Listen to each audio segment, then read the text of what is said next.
Service improve করবে। ওকে, তাহলে চলেন বিজনেস নিড এরকম একটা বিষয়। একটা লাইনে যদি আপনাকে লিখতে বলা হয় কানেক্ট কেন বানানো হয়েছে, কি বলবেন? একটা লাইনে, একটা সেন্টেন্স, বাংলায় বলতে পারেন, একটা সেন্টেন্স, কি বলবেন? হ্যাঁ, অ্যাডভাইজিংকে ইজিয়ার করার জন্য। এটাই কিন্তু মেইন, মানে প্রধান রিজনকে একটা লাইনে লেখা, এটাকে বলে বিজনেস নিড। প্রজেক্ট কেন করতেছি, ওই প্রোডাক্ট করার ফলে কি হবে, বা কেন করা শুরু করব, সেটার একটা লাইনে যদি লিখতে বলে সেটাকে বলে বিজনেস নিড। ঠিক আছে?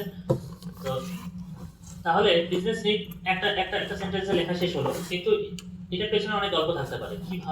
কিভাবে অ্যাডভাইজিং সহজ হবে, আর কি হবে, আমার আর কোনো লাভ হবে কিনা, স্টুডেন্ট সংখ্যা কি বাড়বে কিনা বা কমবে কিনা, এবং তাদের যে অ্যাডভাইজিং এর টাইম সেটা কি কমে যাবে কিনা, কতটুকু কমতে পারে। আগে ড্যাশ করতো ইউসেজ, সেটা কত পার্সেন্ট কমানো হতে পারে। এই জিনিসগুলো পয়েন্ট টু পয়েন্ট আলোচনা করতে হবে।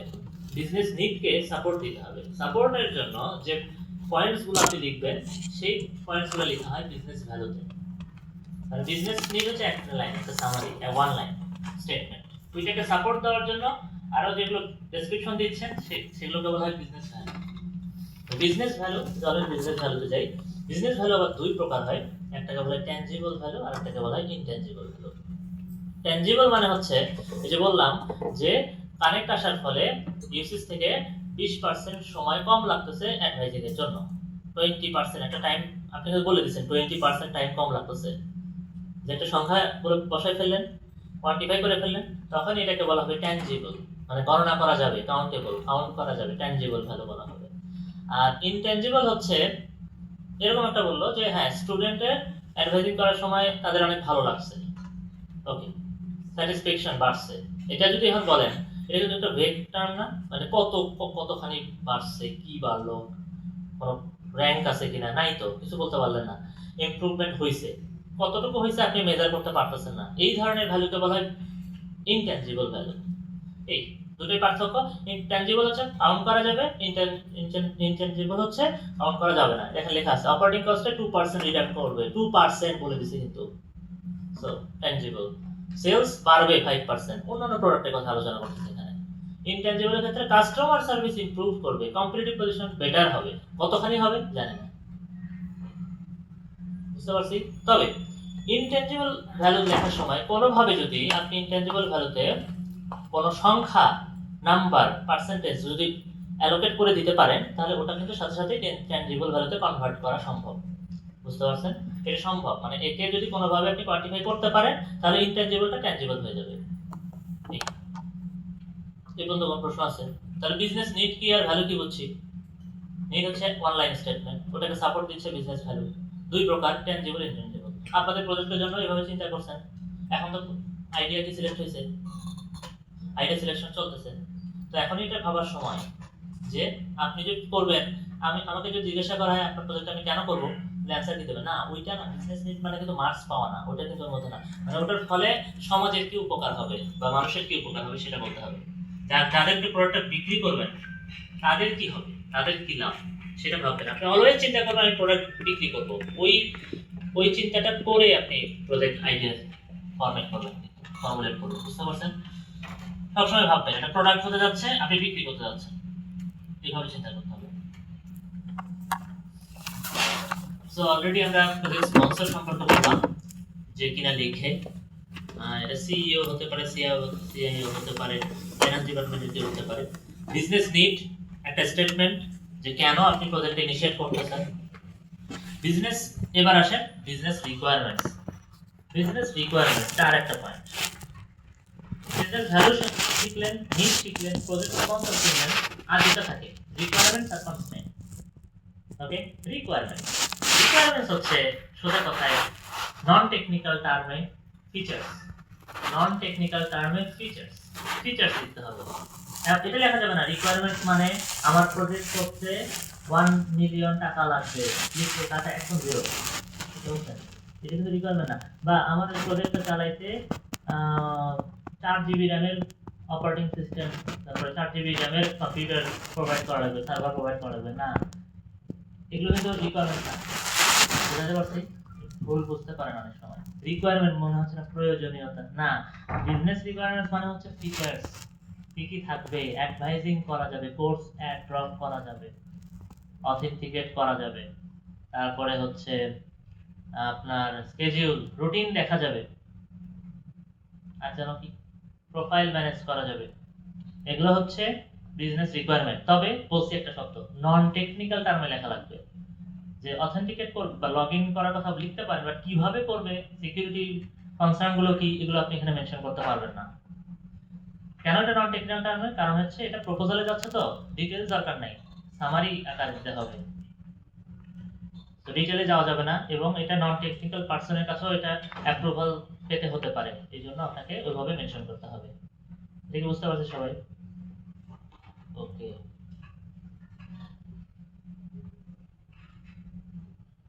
বিজনেস ভ্যালু বুঝছি, দুইটা ভাগে ভাগ করা গেছে, এটা আমরা অলরেডি বলছি। লাস্ট হচ্ছে কনস্ট্যান্ট। কনস্ট্যান্ট হচ্ছে সীমাবদ্ধতা, কিছু রেস্ট্রিকশন। কিরকম? যে আমার এই প্রজেক্ট যদি শুরু করেন তাহলে এটা 6 মাসের মধ্যে ডেলিভার করতে হবে, রেস্ট্রিক্ট করে দিলেন 6 মাসের মধ্যে ডেলিভার দিতে হবে।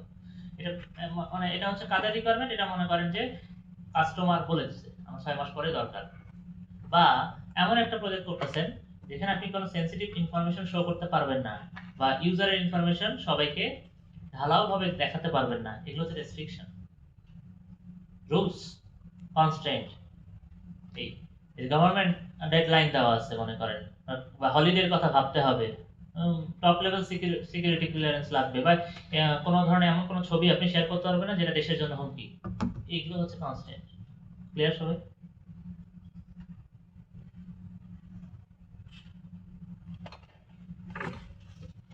তো এটা একটা ওই পুরো সিস্টেম রিকোয়েস্টের একটা এক্সাম্পল। এখানে স্পন্সর লিখছে, বিজনেস নিড লেখা হয়েছে এক লাইনে, রিকোয়ারমেন্টস গুলো লেখা হয়েছে দেখেন। এটা হচ্ছে স্পটিফাই এর সিস্টেম রিকোয়েস্ট। বিজনেস নিড লিখছে এরকম যে সহজভাবে যেন আমি সং ডাউনলোড করতে পারি, শুনতে পারি, এবং সেল যেন বাড়ে। রিকোয়ারমেন্ট হচ্ছে আমি সহজ সার্চ করতে পারবো মিউজিক, লিসেন করতে পারবো, স্যাম্পল পারচেজ করতে পারবো, সাবস্ক্রাইব করতে পারবো, গিফট কার্ড ডাউনলোড করতে পারবো বা পারচেজ করতে পারবো। বিজনেস ভ্যালুতে বলছে যে এখানে এখানে হচ্ছে এই পোরশনটা হচ্ছে নন ট্যানজিবল ভ্যালুর জন্য বিজনেস ভ্যালু, এটা পার্টিকুলার জায়গা। আর এখানে দেখেন সংখ্যা বসাই দিছে যে এই অ্যাপটা আসার ফলে ডাউনলোড এত এত ডলার বাড়বে, কাস্টমার সাবস্ক্রাইব এতগুলো বাড়বে, তো সেলস বাড়বে, তো এইভাবে সংখ্যা বসাই দিছে, এই জন্য এটা ট্যানজিবল। লাস্ট হচ্ছে স্পেশাল ইস্যুস, যে কপিরাইট ইস্যুগুলো এখানে লেখা থাকবে। সং এর কপিরাইট ইস্যু থাকে না, সবগুলো এখানে কনস্ট্যান্টের মধ্যে পড়বে। হ্যাঁ হ্যাঁ, ভ্যালু গুলো বের করে কিভাবে, এগুলো হচ্ছে এই ধরনের সফটওয়্যার, এই ধরনের অ্যাপ্লিকেশন আগেও বানানো হয়েছে, সেখান থেকে ডেটা কালেক্ট করে অ্যানালাইসিস করতে হবে, ডেটা অ্যানালাইসিসের মাধ্যমে এই ভ্যালুগুলো আসে। অলসো আপনার যদি এই ধরনের প্রজেক্ট আগে অলরেডি একটা সিস্টেম থাকে ইউসিস, ওকে অ্যানালাইসিস করে আপনি কিছু সংখ্যা পাবেন, এবং সেখান থেকে আগামীতে যেটা করতে যাচ্ছেন সেটার একটা এস্টিমেশন আপনি এখানে দিবেন, এস্টিমেটেড ভ্যালু। এটা কিন্তু বের করতে হয়, আগেই বের করতে হয় এস্টিমেটেড। এগুলো যদি না বলতে পারেন তাহলে তো আপনার জন্য বাজেট অ্যালোকেট করবে না এই প্রজেক্টে। এটা তো কিন্তু সিস্টেম রিকোয়েস্ট মানে প্রপোজাল, এখনো প্রজেক্ট শুরুই হয় নাই, শুরু করতে চাচ্ছেন, তো সংখ্যা বলতে পারতে হবে, এবং সংখ্যা কেন বললেন সেটা আবার ব্যাখ্যা দিতে হবে, যে কোথা থেকে পাইছেন, আগে কোন সফটওয়্যার এরকম ছিল, হয়েছে, কালেক্ট করলেন কই থেকে।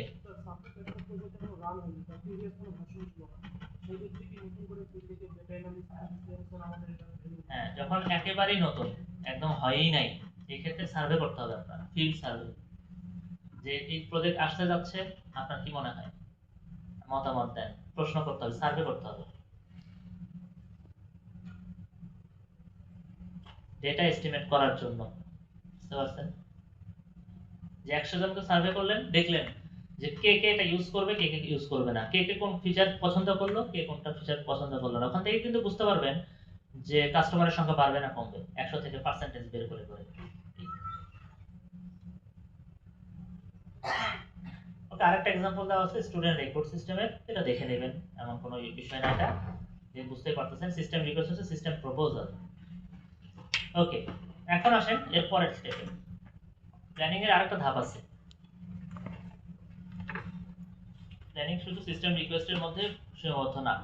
এবারের পার্টটা হচ্ছে ফিজিবিলিটি অ্যানালাইসিস। আদৌ করা যাবে কিনা। অনেক তো বললাম যে এত টাকা বাড়বে, এত সুবিধা হবে, এই হবে হবে, কিন্তু কথা হচ্ছে যেটা করতে চাচ্ছেন আদৌ করা যাবে কিনা এটা তো অ্যানালাইসিস করতে হবে, আর সেটা আলোচনা হবে। কোন কোন পার্সপেক্টিভে ফিজিবিলিটি অ্যানালাইসিস করব আমরা? আসলে তিনটা পার্সপেক্টিভে করা হবে। ঠিক, তো চলেন একটা একটা করে যাব যে আদৌ করতে পারবো কিনা, যে কোম্পানি এই কাজটা নিল, আপনার কোম্পানি কেপেবল কিনা। তো তিনটা পার্ট বলছি ফিজিবিলিটি অ্যানালাইসিসের, তিনটা পার্সপেক্টিভে আমরা এটা আলোচনা করব। টেকনিক্যাল, ইকোনমিক, অর্গানাইজেশনাল, তিনটা আছে, ঠিক আছে। এর ভিতরে ইকোনমিক যেটা দেখতেছেন এটা অবশ্যই ম্যাথ করে বের করতে হবে, ক্যালকুলেট করে বের করতে হবে। এই পার্টিকুলার এই জায়গাটাতেই আমাদের কিন্তু 4 মার্কসের একটা ম্যাথ আসে। তো মনে হয় আজকে আমরা এটা করব। তো চলেন ফার্স্ট আগে সহজটা শুরু করে ফেলি, টেকনিক্যাল, দেন আমরা ম্যাথটা করব। মনোযোগ দিয়ে, ঠিক আছে। Technical feasibility. টেকনিক্যাল ফিজিবিলিটি মানে কি মনে হচ্ছে? স্লাইডে না দেখে সামনে বসলে তো ভালো করে দেখতে পারবেন। না এই মুসাইবা ভিডিও করতেছে। হ্যাঁ হ্যাঁ, টেকনিক্যালি ডেভেলপ করা সামনে তার ভালো করে করতে আপনার পারবেন নাকি? যে ডেভেলপার আছে তাদের স্কিল আছে কিনা, এটা হচ্ছে মেন কথা। বুঝতে পারছেন? Technical feasibility can we build, মানে আমরা কি আদৌ এটা বিল্ড করতে পারবো কিনা, আমাদের ক্যাপাবিলিটি আছে কিনা। আমরা তো বলতেছি অনেক ভালো ভালো ভালো ভালো, কিন্তু আমরা আদৌ যদি না পারি, আমরা ওয়েব অ্যাপ্লিকেশন ডেভেলপ করবো, আমরা পারি না, তাহলে বলতেছে প্রথম কথা অ্যাপ্লিকেশনের ডোমেইন সম্পর্কে জানতে হবে, বিজনেস ডোমেইন জানতে হবে। আপনি ব্যাংকিং সফটওয়্যার ডেভেলপ করতেছেন, ব্যাংকের অপারেশন নিয়ে আপনাকে জানতে হবে প্রথমত। দেন টেকনোলজি আপনার ফ্যামিলিয়ার হতে হবে। Project size, number of people, time, মানে পিপল আছে কিনা আপনার পর্যাপ্ত, সময় আছে কিনা ওই পর্যাপ্ত, সেগুলো আপনাকে আগে ভাবতে হবে। এবং আগের যে সিস্টেমটা ছিল ইউসিসি এর যে ডেটা, সেই ডেটা কি নতুন করে যদি আমাকে নিতে হতো কানেক্ট আবার ইউজ করা যেত, সবার থেকে আবার নতুন করে ডেটা নেওয়া হয়েছে না। আগের যে আপনার যে ডেটশিট ছিল সেই ইনফরমেশন কোথায় ছিল? ইউসিসি এর কাছে ছিল, ওই সার্ভারটাকে এখানে রেপ্লিকেট করে আবার নিয়ে আসা, ডেটাগুলো ইম্পোর্ট করা হয়েছে, কম্পিটেবল হয়েছে। এটাও কিন্তু ইম্পর্টেন্ট, আগের ভার্সনের সঙ্গে নতুন ভার্সন খাপ খাওয়াইতে পারতেছেন কিনা। যদি না সম্ভব হয় তাহলে বানানো যাবে না, আগেই বলে দিতে হাত তুলে না হচ্ছে না, পারবো না, আগেই এই আলোচনাটা করে ফেলা হয়। আমার হাতে সময় আছে কিনা, আমার হাতে মানুষ আছে কিনা, স্কিল পিপল আছে কিনা, আমি জিনিসটা বুঝি কিনা, জানি কিনা, শেষ, তারপরে শুরু করব। এই হচ্ছে টেকনিক্যাল। কিছু কি বন্ধ হয়ে গেল? Technical feasibility. তো এবার ইকোনমিক ফিজিবিলিটি। আমরা বানাতে পারি কিন্তু বানানো উচিত কিনা, বানাতে পারি কিন্তু বানানো উচিত কিনা, এটা কিভাবে আলোচনা করব। এটা আলোচনার উপায়টা হচ্ছে সংখ্যা দিয়ে প্রমাণ করতে হবে যে বানানো উচিত কিনা, লাভ হবে কিনা। অলরেডি যে ডেটা আছে সেই ডেটার উপর অ্যানালাইসিস করে আমি দেখব যে আমার লাভ হবে কিনা। অলসো এখানে আরেকটা পয়েন্ট আছে, এই পার্টিকুলার জায়গাটা ইকোনমিক ফিজিবিলিটি, এটা শুধুমাত্র একবার করা হয় না, মানে প্রজেক্টের আগেই করব এমন না। এমনও হতে পারে প্রজেক্টটা শুরু হয়েছে, একটা প্রজেক্ট কি আসলে এটা একটা লং টার্ম ইনভেস্টমেন্টের মতো, 5 বছর 10 বছর চলবে, মেইনটেনেন্স থাকে, ওই এটা কিন্তু কোম্পানির সঙ্গে অলরেডি চুক্তি হয়ে থাকে ডেভেলপারদের সাথে।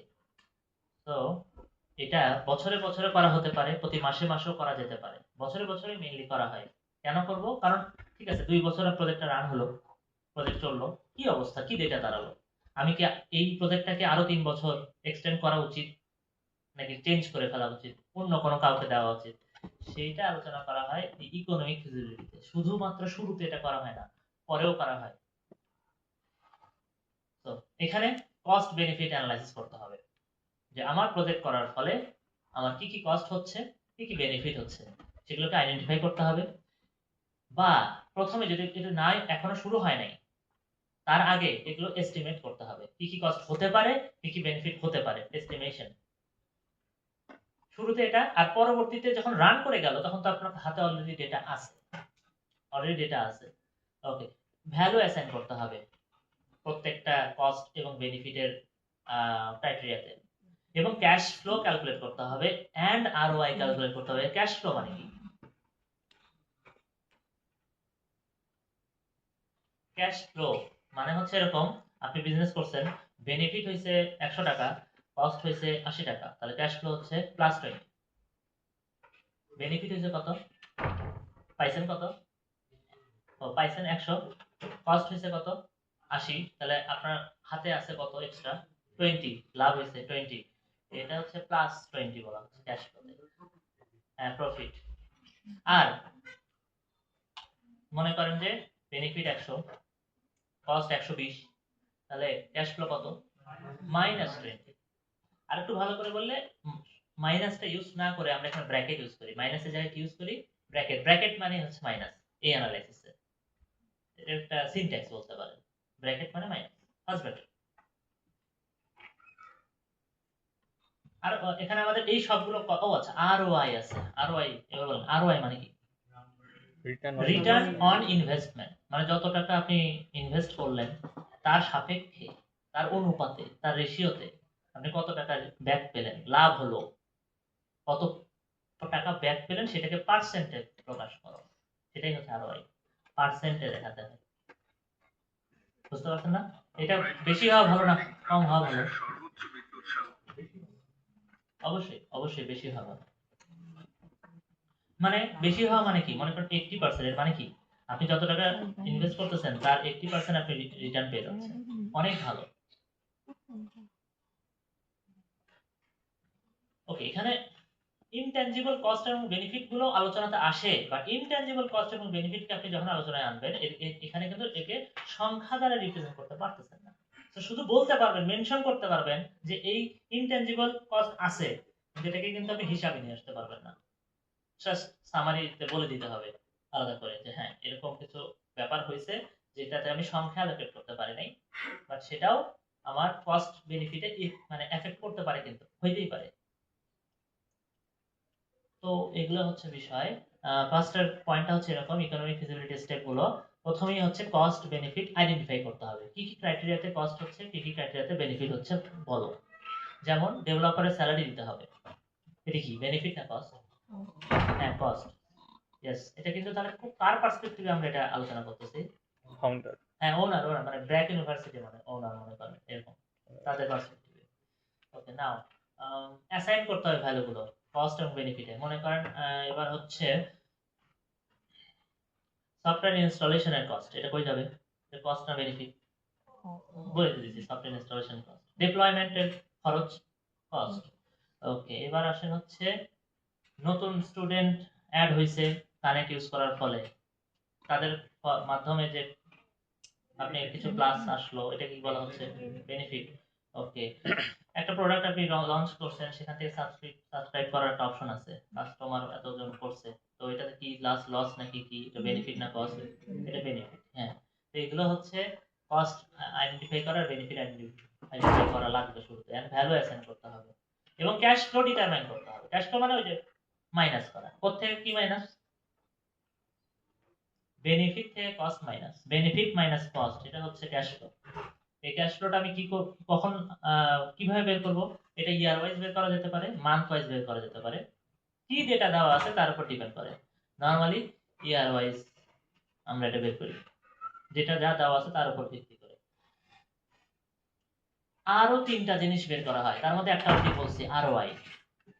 আরওআই মানে হলো রিটার্ন অন ইনভেস্টমেন্ট, খুব ইম্পর্টেন্ট একটা সংখ্যা, যেটাতে বুঝতে পারতেছেন প্রজেক্টে কতখানি কি পরিমাণ আপনি রিটার্ন পাচ্ছেন, লাভ হচ্ছে না ক্ষতি হচ্ছে, খুব দ্রুত বুঝতে পারছেন।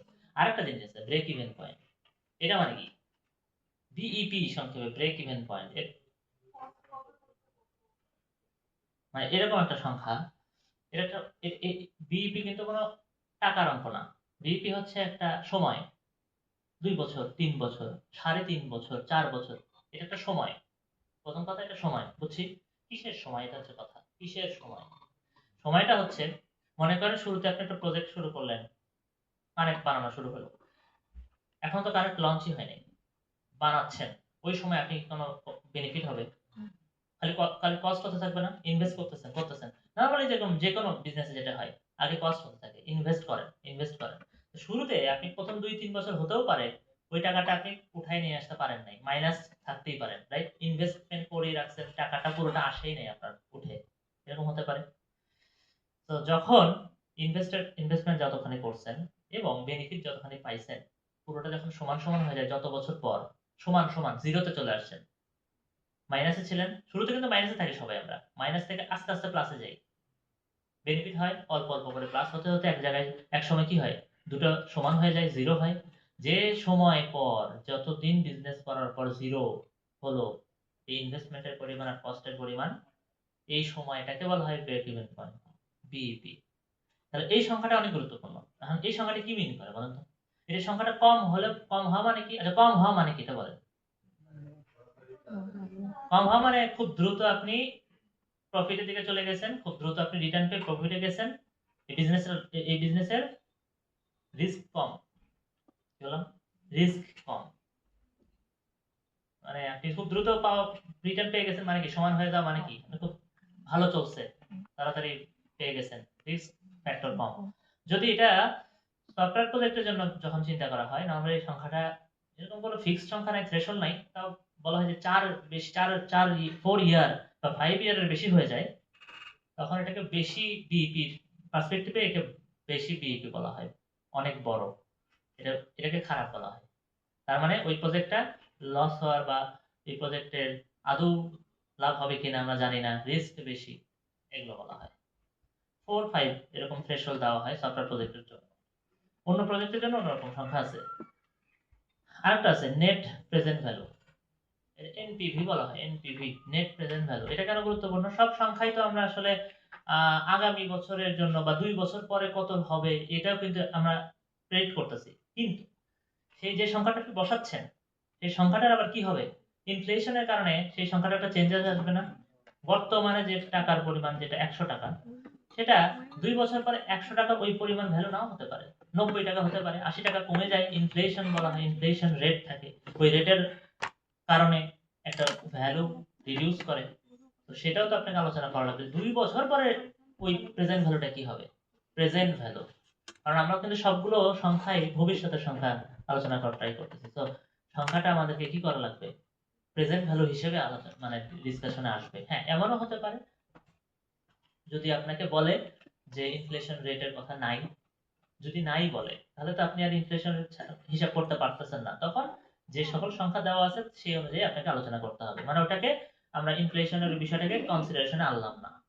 আর যদি বলা থাকে যে ইনফ্লেশন রেট 10%, তাহলে পুরো ম্যাথে কি করা লাগবে, ওই 10% এর হিসাবটা অ্যাপ্লাই করা লাগবে বুঝতে পারছেন?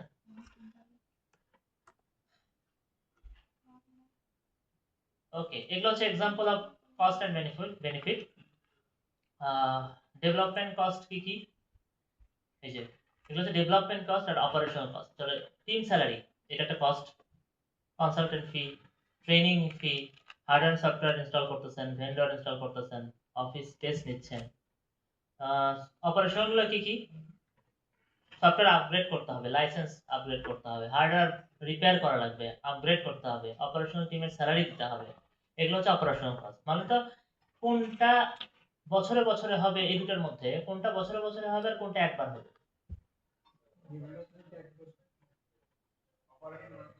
অপারেশনাল কস্ট এটা শুরুতে হবে না, এটা আপগ্রেড বলছে, আপগ্রেড শুরুতে হবে এটা। তাহলে স্টার্টিং এ যে কস্টটা সেটা এটা ডেভেলপমেন্টে সব খরচ, এই খরচ কিন্তু আর হবে না, একবার ওয়ান টাইম, এটা বারবার হবে না। পরের যে আপগ্রেডের যে ডেভেলপমেন্টের কথা বলতেছেন সেটা এখানে আছে অপারেশনাল, এটা বছরে বছরে হবে, বুঝতে পারছেন? তাহলে কস্টের মধ্যে এটা ওয়ান টাইম, এটা একবারই থাকবে প্রথমবার, আর এটা প্রথমবার ছাড়া প্রতিবার থাকবে। এগুলো গেল হচ্ছে খরচের বিষয়, ইনভেস্টমেন্ট। এবার আসেন বেনিফিট। বেনিফিটের ক্ষেত্রে এরকম যে সেল কত পার্সেন্ট বাড়ছে, সেলস, বা এই দেখেন এটা একটু অন্যরকম কথা, রিডাকশন ইন স্টাফ, মানে হচ্ছে অটোমেশন আনার ফলে স্টাফ রিডাক্ট করছেন আপনি, তাহলে ওই যে স্যালারিটা দিতেন সেই স্যালারিটা দিতে হচ্ছে না, ওটাকে বেনিফিট বলতেছে এই প্রজেক্টের। আচ্ছা, তারপরে ইনভেন্টরি রিডাকশন হতে পারে, আইটি কস্ট রিডাক্ট করতে পারে, তো এগুলো হচ্ছে আপনার বেনিফিট, যেগুলো যেগুলো রিডাক্ট হয়েছে সেগুলো আপনার বেনিফিট হিসেবে প্লাস হবে। ইনটেনজিবল গুলোও লিখবো আমরা, তবে সংখ্যা যদি না থাকে ওদেরকে আমি এসে হিসাবে আনতে পারবো না, বাট লিখে রাখবো, সংখ্যাতে আনতে পারবো, সংখ্যা যদি না আনি তাহলে ওকে আসলে ক্যালকুলেশনে আসবে না সেটা, বুঝতে পারছি? তাহলে আমাদের কাজ হবে প্রশ্নে লিখে দিবে কোনটা কস্ট কোনটা বেনিফিট এরকম লেখাই থাকবে, কোন ইয়ারে কোনটা কস্ট কোন ইয়ারে কোনটা বেনিফিট লেখা থাকবে। আমাদের কাজ হচ্ছে আরওআই বের করা, বিইপি বের করা, যদি ইনফ্লেশন রেট দেওয়া থাকে তাহলে প্রেজেন্ট ভ্যালু বের করা। হ্যাঁ, এখন আরেকটা টার্ম ছিল এনপিভি, আমি শুধু প্রেজেন্ট ভ্যালুর কথা বলছি, নেট প্রেজেন্ট ভ্যালু এখনো বলিনি, সেটা পরে বলবো, বলতেছে আসতেছে এটা। তো এরকম একটা সংখ্যা দেওয়া আছে যে, ও কোথায় ছিল এটা?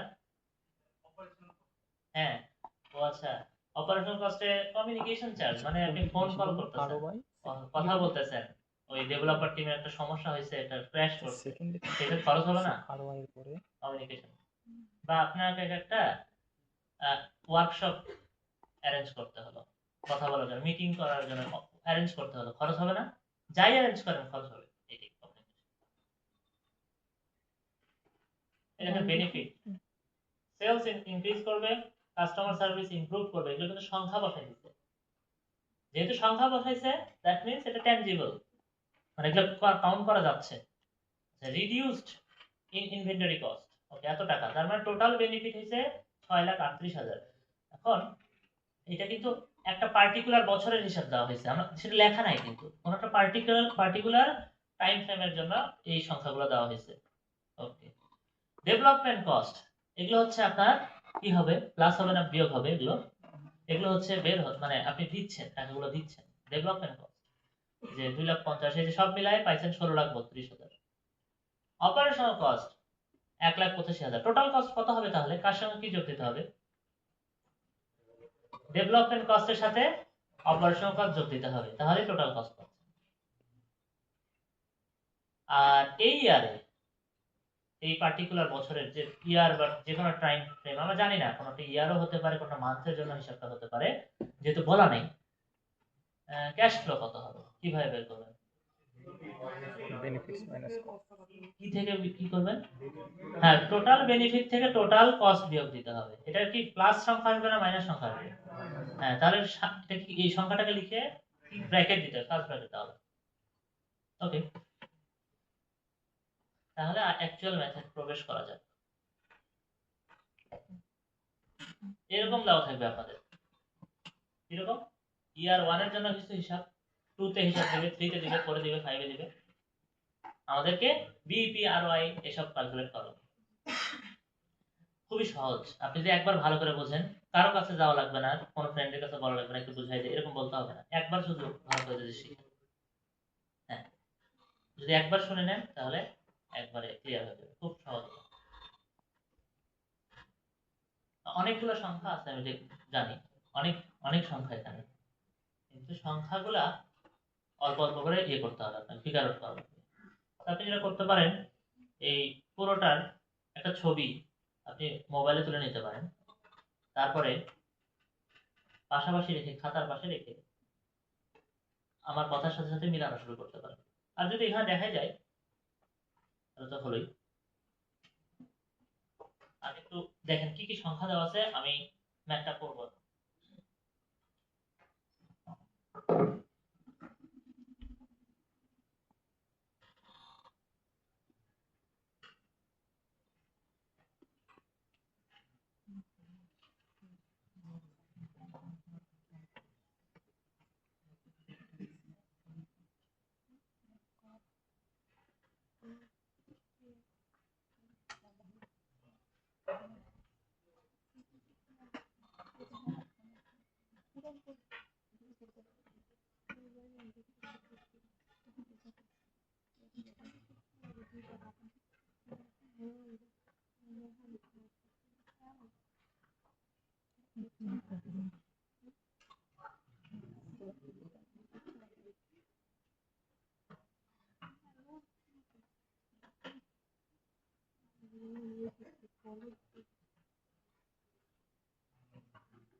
আপনারা কি এটা দেখতে পাচ্ছেন?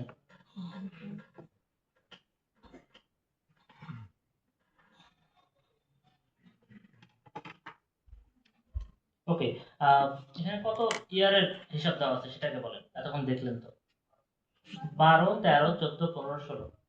ওকে, আমরা হিসাব কোনটা করবো আগে?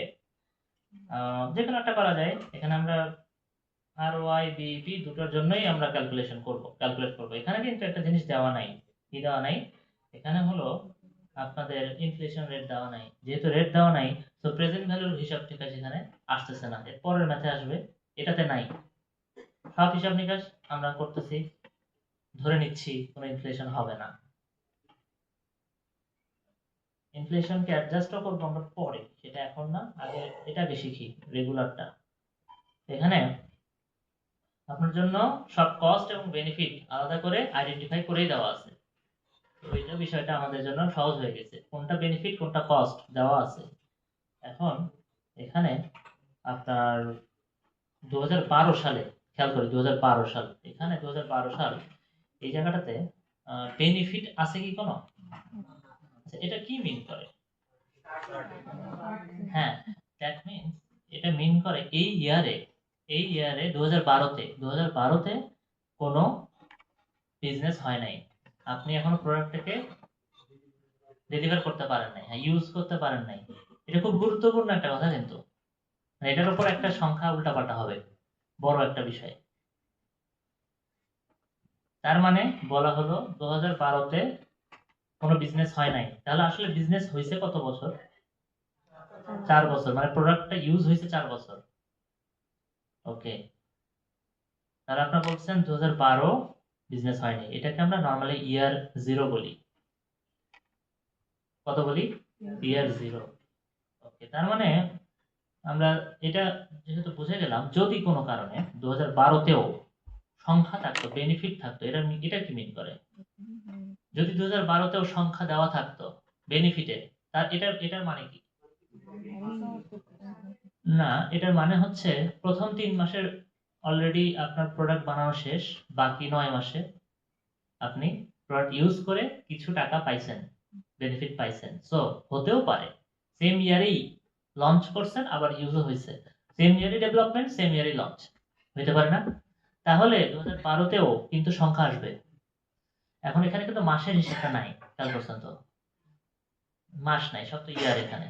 তো 2012কে কিন্তু আমাদের তখন বলতে হবে যে এই ইয়ারেও বিজনেস, এটা কিন্তু ইয়ার 0 আর বলতে পারবেন না। তখন তখন এটাকে কনসিডারেশনে আনতে হবে যে এটাও বিজনেস ইয়ার হয়েছে। তখন বলেন তো তখন কত বছর বিজনেস হয়েছে?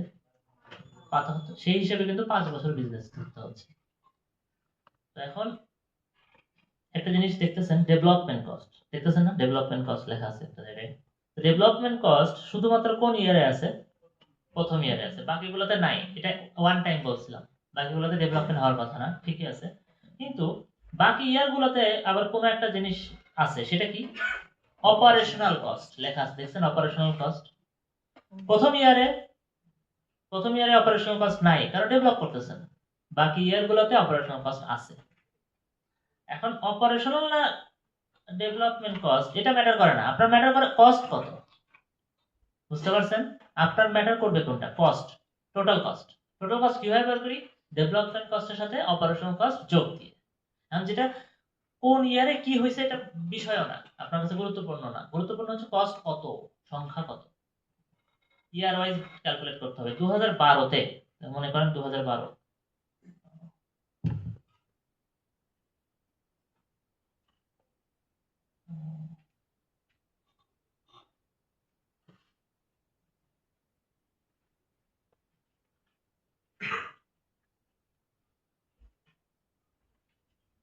তো 2012 তে হচ্ছে আপনি হিসাব করতেছেন 2012 জন্য। তো এখানে টোটাল ডেভেলপমেন্ট কস্ট আসছে হলো 16,32,295। ক্যালকুলেটর আছে নাকি কারো কাছে?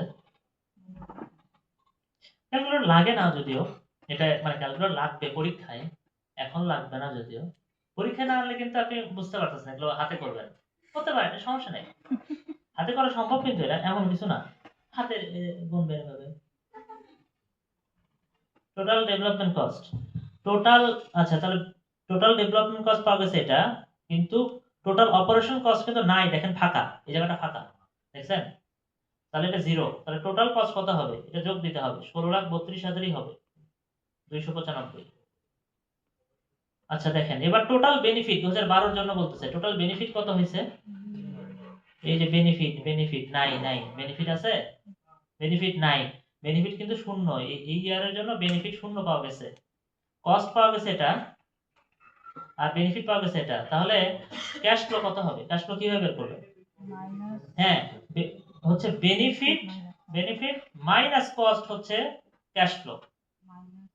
ক্যাশ ফ্লো হচ্ছে benefit minus cost, that means zero minus 16,32,295, that means minus 16,32,000, যেটাকে আমরা রিপ্রেজেন্ট করতেছি কি দিয়ে? ব্র্যাকেট দিয়ে, 16,32,295 এভাবে লিখতে হয় এটাকে। এটা লেখা আছে না 16,32,000, দেখছেন পাওয়া গেছে যে এই যে এটা total benefit minus total cost লেখা আছে মাইনাস 16,32,000, বুঝছেন? আচ্ছা এটা কিন্তু আমার প্রথম বছর, এটাই শুরু হয়েছে, হিসাবে শুরু হয়েছে 2012 দিয়ে। এখানে আরেকটা ইম্পর্টেন্ট কলাম আছে, রো আছে, সেটাকে বলা হচ্ছে কিউমুলেটিভ। সো কিউমুলেটিভ মানে হচ্ছে আগের ইয়ারের হিসাবকে কনসিডার করে। আচ্ছা 2012 এর আগে কোনো ডেটা আছে? সব জিরো ছিল। সো আপনি 2012 তে মাইনাস 16,32,000 পাইছেন না, এটাই আপনার এখন কিউমুলেটিভ, কারণ এটা তো প্রথম ইয়ার, আর তো আগের বছরের কোনো হিসাব নাই। এটাই আপনার cumulative cash flow, cumulative net cash flow. এবার আসেন পরের ইয়ারে যাই। তাহলে অলরেডি আপনি কিন্তু মাইনাস 16,32,000 এ আছেন। এখন আমি চলে যাব 2013 তে।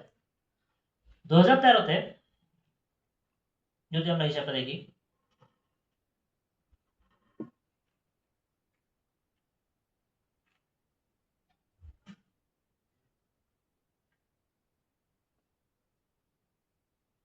দু হাজার তেরোর জন্য টোটাল বেনিফিট দেখা যাচ্ছে 6,38,000, এটা তাই লেখা আছে নাকি?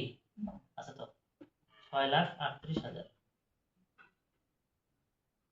আর টোটাল কস্ট কত দেখা যাচ্ছে? এই যে টোটাল কস্ট কত?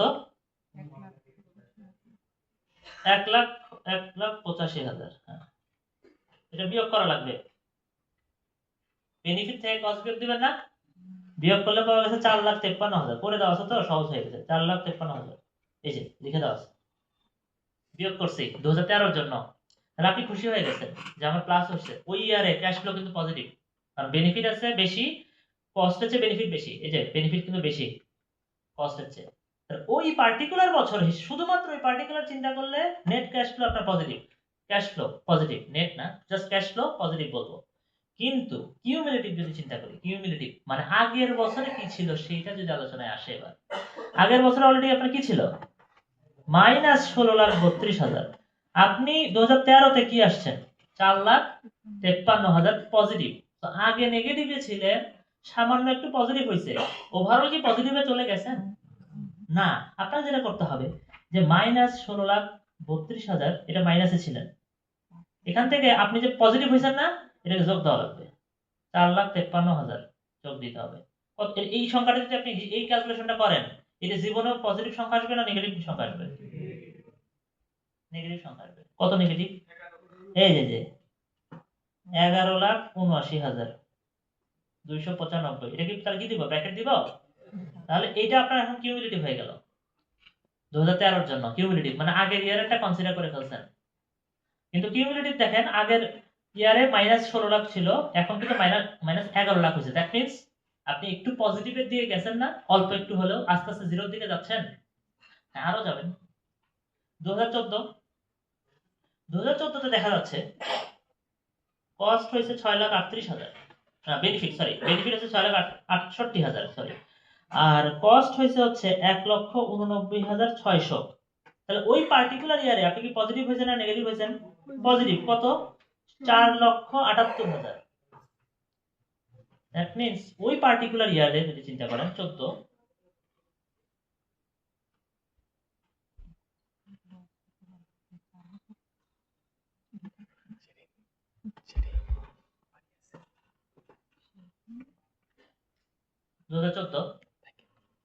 এই পার্টিকুলার ইয়ারে আপনি কিন্তু সব মিলায়ে নেট ক্যাশ ফ্লো হয়েছে 4,78,000। কিন্তু আপনি কিন্তু মাইনাসে ছিলেন, 11,79,000 মাইনাসে ছিলেন, প্লাস হয়েছে 4,78,400। আপনি হিসাবটা কি করবেন? একই কথা আগের মতোই, যে -11,79,200 থেকে 4,78,400 যোগ দেওয়া লাগবে। এটা হিসাব হবে। কত হবে? এটা কি পজিটিভে চলে যাবেন নাকি এখনো নেগেটিভই আছে? এখনো নেগেটিভই থাকবেন। এটা আসছে হচ্ছে 7 লক্ষ, -7 লক্ষ। এইভাবে প্রত্যেকটা ইয়ারে নেট ক্যাশ ফ্লো কিন্তু বের করতে হচ্ছে। আপনাদের এসিটা মনে বন্ধ না? এটা কাজ করেন তো, পেছনে যে একজন, যে কোনো একজন কি বললো? হ্যাঁ, ওরে আল্লাহ, AC software problem sir AC remote software. নাকি কমিউনিকেশনের সমস্যা? কমিউনিকেশন কস্ট দরকার। এখানে এসি না চলে তো খুব কষ্ট। এখানে তো এসি থাকলে যেমন অনেক ভালো লাগে, ঠিক অপোজিটটা অনেক বেশি খারাপ লাগে। মাঝামাঝি কিছু না, কারণ এর ফ্যান নাই। আমার কাছে একটা ফ্যান আছে, কারো যদি খুব খারাপ লাগে আমাদের ফ্যান দিতে পারে, সামনে এসে নিয়ে যেতে পারে, কোনো সমস্যা নেই, যে কোনো একজন। সারসেসি জি স্যার।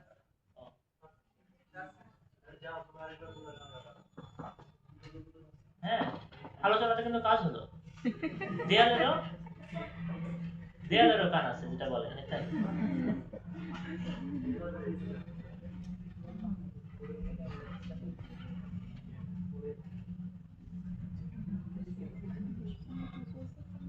তাহলে আমরা 2014 তে আছি। 14 তে -7 লক্ষ আমাদের হিসাব এখন পাওয়া গেছে। এখনো আমরা পজিটিভে আসতে পারি নাই। কয় বছর বিজনেস করলাম? 2 বছর বিজনেস করলাম, এখনো নেগেটিভে আছি। ঠিক আছে, এবার আসি হচ্ছে পরেরটাতে। 2015 তে বেনিফিট হচ্ছে 6,99,000, কস্ট হচ্ছে 1,94,000। তো ওই ইয়ারেও আপনি 5,05,000 এর মতো পজিটিভ হয়েছেন।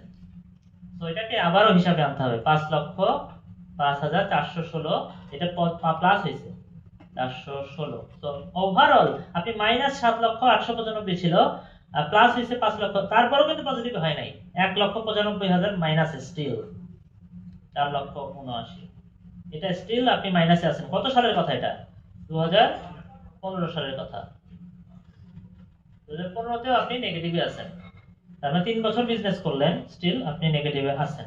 এখন চলেন, এখন এটাকে খারাপ বলা যাচ্ছে না।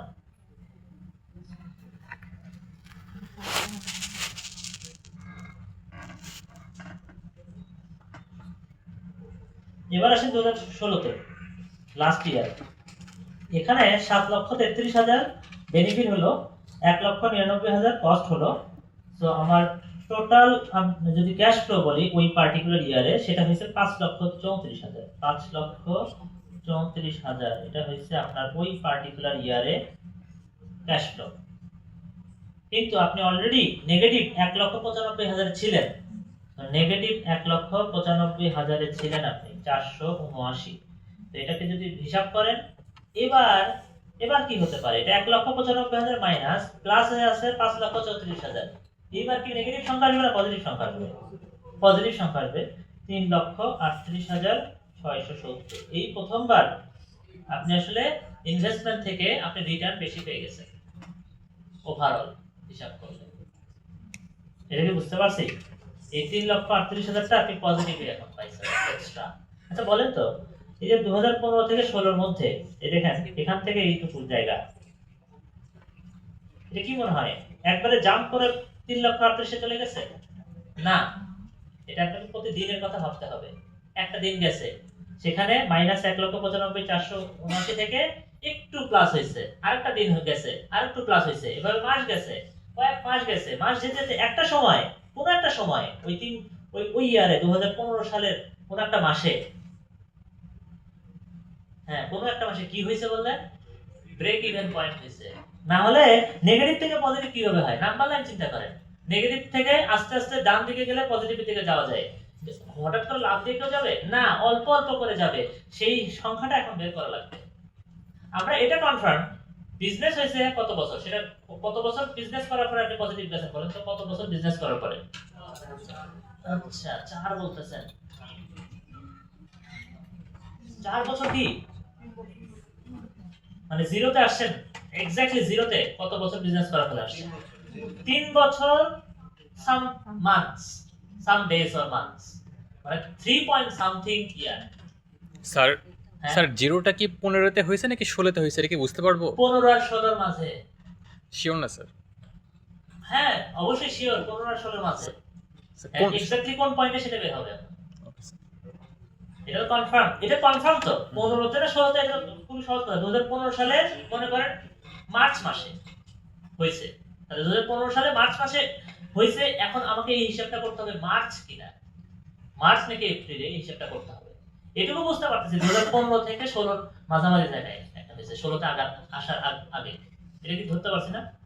তাহলে এখন স্যার এমন কি হতে পারে না এটা 16-তে গিয়ে হয়েছে? তাহলে তো 16 আর 16 17 এর মাঝখানে হবে সেটা। আমাদের 17তে 16তে তো অলরেডি পজিটিভ, 16তে যাওয়ার পর।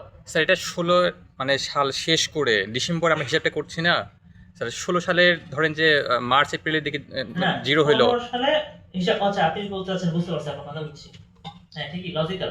এটা আপনাকে চিন্তা করতে হবে যে কত বছর পর, 13 সালে আপনি প্রথমে বিজনেস স্টার্ট করছেন, 1 ইয়ার শেষ, 14 2 ইয়ার শেষ, 15তে 3 ইয়ার শেষ হলো, 15 3 ইয়ার শেষ, তারপরও আপনি কিন্তু আসলে পজিটিভে যান নাই।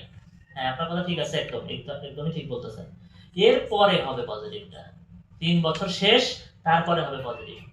এখন কোথায় সেটা, এইটুকু জায়গার মধ্যে কোথায় সেটা আমাদের এখন বের করতে হবে।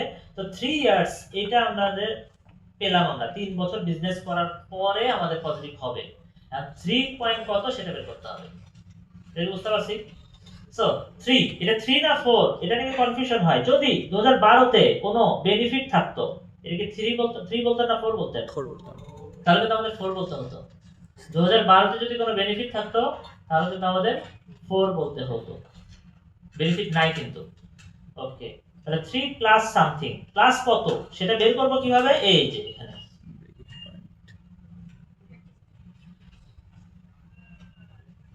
3 কিন্তু পাইছি, এটা প্লাস কত সেটা বের করতেছি। লেখা আছে দেখেন, that years net cash flow. That year মানে হচ্ছে যে ইয়ারে, এটা বলতেছিলেন যে ইয়ারে পজিটিভ হইছে। আপনার কথা একদম ঠিক। 2016 তে যে ইয়ারে আমরা কোন ইয়ারে পজিটিভ আসছি? 16 তে পজিটিভ আসছি না? 2016 তে পজিটিভ আছে। That years net cash flow, এই যে that years net cash flow 2016 এর নেট ক্যাশ ফ্লো এটা 5,34,000 minus that year's cumulative cash flow কোনটা, ওই যে 3,38,000 divided by that year's net cash flow, যেটা কিনা অলরেডি আপনি লিখছেন 5,34,149। স্যার লিখতে কি একটু ভুল হলো হ্যাঁ, স্যার? মানে নিউমেরেটরে স্যার ভ্যালুটা, স্যার আপনি রিটার্ন অন ইনভেস্টমেন্টকে মনে হয় নিয়েছেন এখানে 330,670, এটা তো স্যার রিটার্ন অন ইনভেস্টমেন্ট। কি ভুল লিখছি? 5,34,149, ঠিক তো লিখতেছি। That year's net cash flow, এই যে এটাই তো। স্যার ওই যে ওইটা 1,99,000 338,670, স্যার ওই ভ্যালুটা তো স্যার রিটার্ন অন ইনভেস্টমেন্ট। 338,670, হ্যাঁ ঠিক আছে। দেখেন সূত্র দেখেন, that year's net cash flow, that year's 2016 net cash flow, এই যে নেট ক্যাশ ফ্লো মানে কিন্তু টোটাল বেনিফিট মানে টোটাল কস্ট। জি স্যার, জি স্যার, জি স্যার। কত লেখা আছে এই রো বরাবর যান, 199, 5,34,000, এই যে 5,34,000 199 ওটাই না? Minus that year's cumulative cash flow, that year's 2016 cumulative, এই যে কিউমুলেটিভ এই যে 3,38,600 divided by that year's net cash flow, আবার এই যে 5,34,149, 3 প্লাস 0.37, এটা 0.37 আসে। মনে রাখবেন এটা করার সময় ভুল হয়, আমাদের অনেক ভুল হয়। তো এটা ঠিকভাবে এই সূত্রটা একটু মাথায় রাখলে হয়ে যায়। এইটার পোরশনটা বের করে দেবে যে ওই ইয়ারের কতটুকু সময় পরে। এটাতে মান তো বের করা সম্ভব, 0.37 ইয়ার মানে কত মাস কত দিন বের করা সম্ভব, দরকার নাই। 3.37 আপনি অ্যানসারটা হবে কি 3.37 ইয়ার্স লিখে দেব ডাইরেক্ট, এটা অ্যানসার। হ্যাঁ,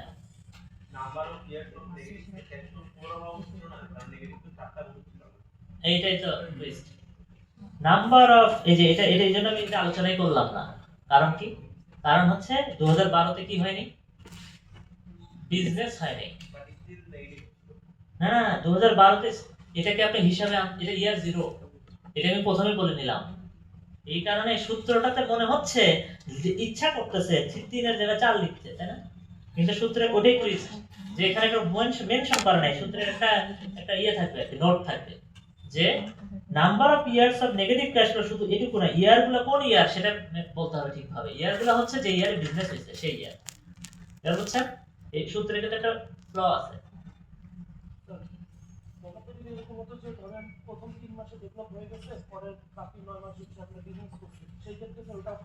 হ্যাঁ, তাহলে টোটাল বেনিফিটে এখানে মনে করেন 100 এরকম সংখ্যা দেওয়া আছে, তাহলে এটাকেও আপনাকে কি করতে হবে, এই ইয়ারটাকেও কাউন্ট করতে হবে।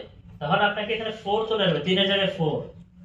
আর প্রথম 3 মাস না কোন মাসে হয়েছে সেটা তো ম্যাটার করে না, ওই পুরো ইয়ারটাকে আপনাকে নিতে হবে তখন হিসাবে। স্যার হ্যাঁ, that year's net cash flow বলতে কোনটা 2015 ও সব 16 যে ইয়ার, এটা দ্যাট ইয়ার মানে হচ্ছে পজিটিভ। দ্যাট ইয়ার মানে হচ্ছে যে ইয়ারে আপনি পজিটিভ হয়েছেন, এই যে পজিটিভ হয়েছে 3,38,000 যে পজিটিভ দেখতেছেন না, এই ইয়ারে পজিটিভ হয়েছেন না, ওই দ্যাট ইয়ার মানে 2016, এভরিথিং উইল বি মানে 2016 রিলেটেড।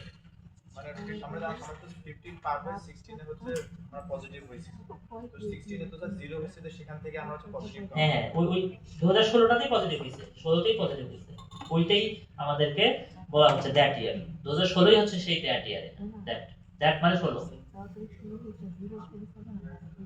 ও ডেভেলপমেন্ট যদি মাল্টিপল ইয়ার্স ধরে হয়, তাহলে কি 13 সালও হয় না বিজনেস, 12 সালও ডেভেলপমেন্ট হলো, 13 সালও ডেভেলপমেন্ট হলো, তাহলে বিজনেস শুরু হলো 2014 থেকে। তাহলে কিন্তু 3 এর জায়গায় 2 লেখা লাগবে। বুঝছেন প্রশ্নটা? বুঝছেন সবাই? যদি ডেভেলপমেন্ট 2 বছর ধরে হয়, 12 এবং 13 2 বছর ধরে ডেভেলপমেন্ট হলো, কোনো বিজনেস হয়নি 2 বছরে, তাহলে এখানে কিন্তু 3 না লিখে আমি 2 লিখব, 2.37 হবে आंसर তখন।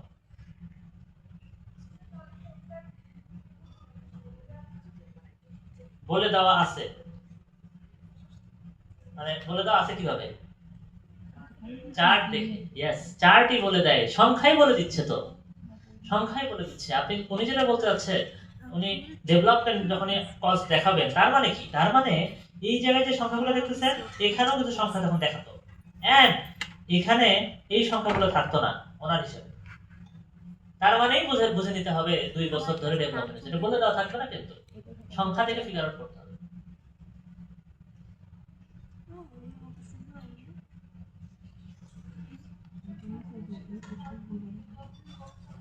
না, বিজনেস একটা স্টার্ট হওয়া মানে আর কোনোদিন ডেভেলপমেন্ট কস্ট হবে না।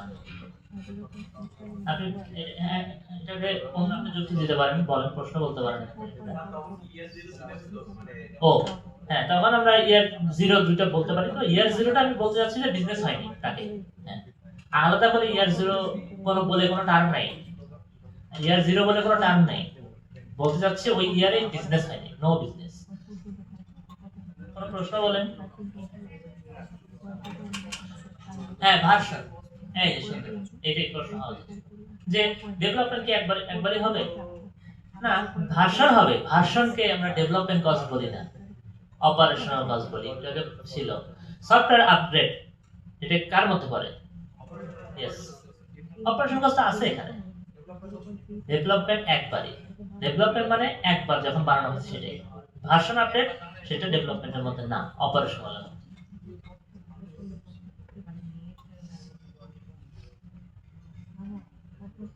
এখন এই যে সংখ্যাগুলো জেনারেট করলেন, এরপরে কিন্তু আরেকটা পার্ট আছে। এটা অবশ্যই ব্রেক ইভেন পয়েন্ট পাইছেন সামথিং ইয়ার 3.37। এবার আমাদের দরকার হচ্ছে এর মানে কি? এর মানে বিজনেসটা রান করার পর 3.37 ইয়ার পর থেকে প্লাসের মুখ দেখছে, আসলে পজিটিভের মুখ দেখছে।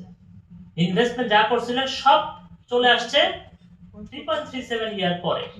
দেন এরপরে আরো যখন যেতে থাকবে আরো বাড়তেই থাকবে, আপনি বেশি পাবেন। এই যে ওই পয়েন্টটাকে তো ব্রেক ইভেন পয়েন্ট বললেনই। আরেকটা কথা যেটা, এই বিজনেসটাকে সফটওয়্যার প্রজেক্টের মানে অনুসারে রিস্কি বিজনেস বলবো না আমরা। এটা 4 এর কম আসছে না, 4 এর বেশি হলে আমরা এটাকে রিস্ক বলি, রিস্কি বলি সফটওয়্যারের ক্ষেত্রে। এবার চলেন আরওআই। আরওআই তো চলেন আরওআই, রিটার্ন অন ইনভেস্টমেন্ট। হ্যাঁ হ্যাঁ, এটা 4 এর বেশি করে রিস্কি বলতে হয়, রিস্কি বলে। ব্রেক ইভেন পয়েন্টের ভ্যালু বিইপি যেটা 3.37 পাই না। তার মানে 4 বছর পরে এটা লাভের মুখ আপনি দেখতেছেন, তো বা 5 বছর পরে, 6 বছর পরে। 4 এর বেশি বলছি, 4 এর কম মানে খুব কম সময়। এবার চলে আসি হচ্ছে আরওআই ক্যালকুলেশন। আরওআই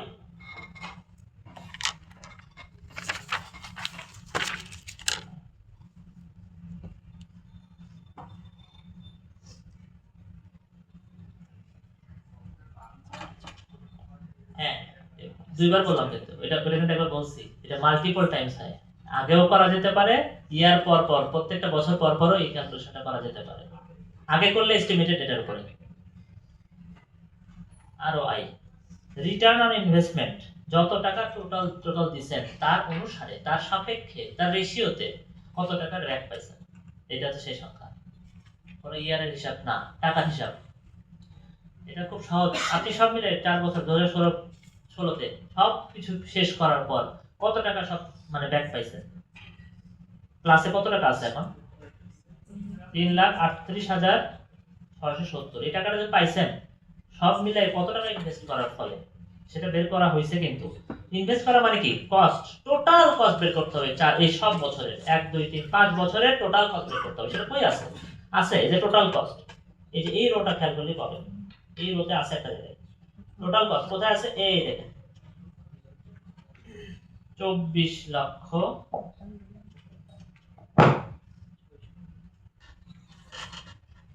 দেখছেন? এটা হচ্ছে 24 লক্ষ টাকা টোটাল কস্ট। আর এই 3,38,670 আপনি পাইছেন আলটিমেটলি লাস্ট পর্যন্ত। এই যে রেশিওটাই হচ্ছে আরওআই।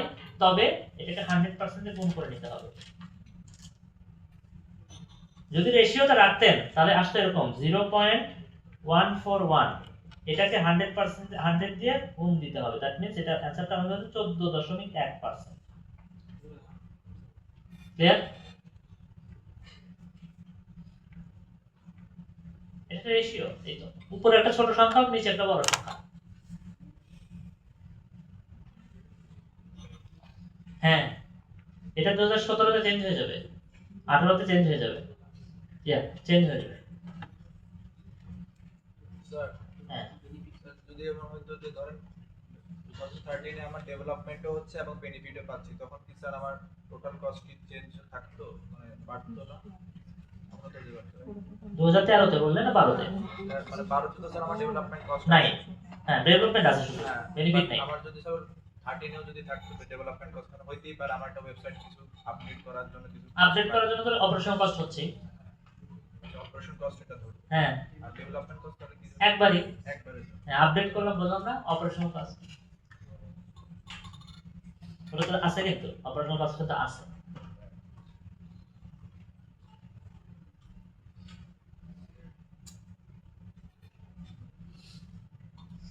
ওকে, এটা হলো পার্সেন্ট হয়ে গেল। এটা 14.1, এটা খারাপ না ভালো এভাবে আসলে খারাপ ভালো বলা যায় না, এটা পার্সপেক্টিভ। এই সংখ্যা দিয়ে আপনি রিস্ক বের করতে পারবেন না, প্রজেক্ট করা উচিত না সেটা বলা উচিত না, বলা যাবে না আর কি। তারপরে সংখ্যাটা বড় হওয়া ভালো, কম হওয়া, ছোট হওয়া খারাপ, বুঝতে পারতেছেন। বড় হওয়া মানে আপনি অনেক বেশি রিটার্ন পেয়েছেন, বাট কত বছর পর রিটার্ন পাচ্ছেন সেটা খুব গুরুত্বপূর্ণ। এটা কিন্তু ইয়ারের উপর ডিপেন্ড করে। মনে করেন আপনি একটা আরওআই ডেভেলপ করছেন 15 বছরের হিসাব করে, অবশ্যই সেটাতে আরওআই এর মানে বেশি আসবে পার্সেন্টেজ, স্বাভাবিক।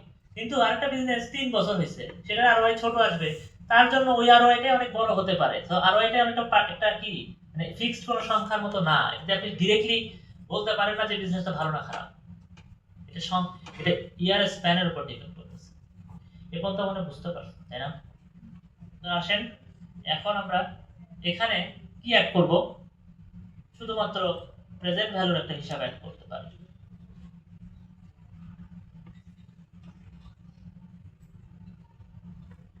এই ম্যাথটা আসে, বুঝছেন? তো আরওআই নে বলতেছি আমরা হাই আরওআই মানে কি সেটা বলতেছে যে হাই আরওআইটা হচ্ছে ডিজায়ারেবল, ভালো। এটা পার ইয়ার ক্যালকুলেট করি আমরা, এই কথাগুলো বলছি অলরেডি। এগুলো অলরেডি হিসাব নিকাশ কিভাবে করা হয়েছে স্লাইডে দেওয়া আছে, আমরা এগুলো করছি। Break even point, greater time মানে বেশি বড় ব্রেক ইভেন পয়েন্ট মানে গ্রেটার রিস্ক লেখা আছে, দেখছেন? এটাকে আমরা সংখ্যা লেখা নাই কিন্তু এখানে, আমি যেটা বললাম থ্রেশহোল্ডটা 4, তো গ্রাফের মাধ্যমে দেখানো হবে। এই ক্যালকুলেশন আমরা নিজেরা করছি, এখানে দেখার কোনো দরকার নাই। এই যে এটা হচ্ছে ব্রেক ইভেন পয়েন্টের গ্রাফ, মানে হচ্ছে এরকম কি হইছে জায়গায়, এখানে হইছে যে এইটা হলো কি কস্টের লাইন আর এটা হলো কি বেনিফিটের লাইনটা স্ক্যাটার প্লট করা হয়েছে। সো এই যে এটা বেনিফিট কম কস্ট বেশি, বেনিফিট কম কস্ট বেশি, বেনিফিট কম কস্ট বেশি, এক সময় দুটো মিলে গেছে না? তার মানে এই জায়গাটায় বেনিফিট আর কস্টের পরিমাণ সমান হয়েছে সব মিলায়। এই জন্য এই যে পয়েন্টটা, এই পয়েন্টটাকে বলা হচ্ছে ব্রেক ইভেন পয়েন্ট। ধীরে ধীরে এরপর থেকে কস্ট থেকে বেনিফিট বেড়ে গেছে।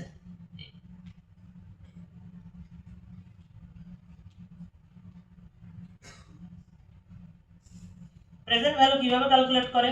প্রেজেন্ট ভ্যালু ক্যালকুলেট করার উপায়টা হচ্ছে এই সূত্রের মাধ্যমে, যেটা আপনারা হয়তোবা ইয়েতে পড়ছেন, ওটাকে চক্রবৃদ্ধি ম্যাথগুলোতে অনেক আগে ছোটবেলায়। যে কোনো পার্সেন্টেজ দেওয়া থাকলে ইয়ার ওয়াইজ হিসাবটা কিভাবে হয়। দেখেন আপনার কাছে $100 আছে, বলতেছে 3 বছর পর এই $100 ভ্যালু কত হবে। কিভাবে হলো? 75.13 কিভাবে হলো? এই হিসাবটা হচ্ছে ইনফ্লেশন রেট দেওয়া আছে বা rate of return, inflation rate of return, interest rate, সবই এক শব্দ।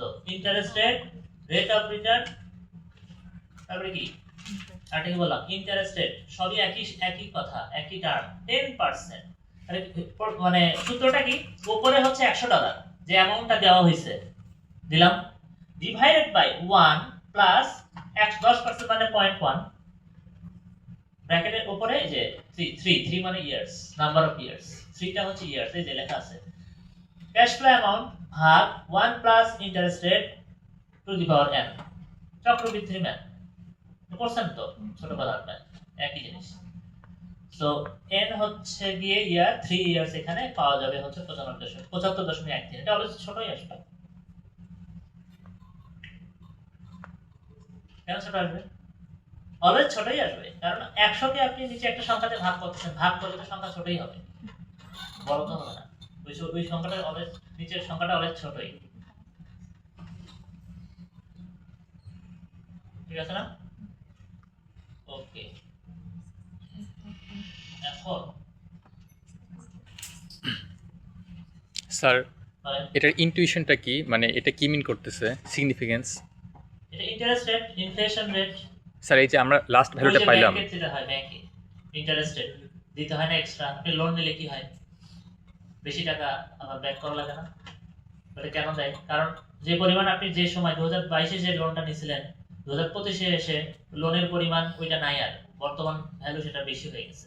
কারণ কি? কারণ হচ্ছে ওই যে ধীরে ধীরে টাকার ভ্যালু কম, ভ্যালু কম। এই জন্য আরো বেশি টাকা দিতে হয় না, হুম হুম। ওইটা ইন্টারেস্ট রেট।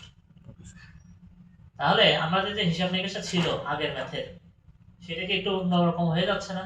প্রত্যেকটা ইয়ার ওয়াইজ ক্যালকুলেট করা লাগতে পারে। ওকে, সেটা আমরা নেক্সট দিন করতে পারি সেই ক্যালকুলেশনটা।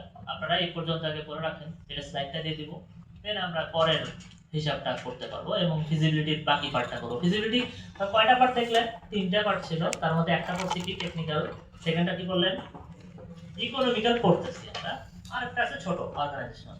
এর মধ্যে সবচেয়ে গুরুত্বপূর্ণ হচ্ছে ইকোনমিক্যাল। ম্যাথ আছে, 4 মার্কের ম্যাথ আসবে এখান থেকে। বাকি পার্টটা আমরা পরে চেক করব, শনিবার দিনই ক্লাস আছে। তো আপনারা যেটা করবেন এখন হচ্ছে আপনাদের কার্ডগুলো নিয়ে এখানে স্ক্যান করে দিবেন।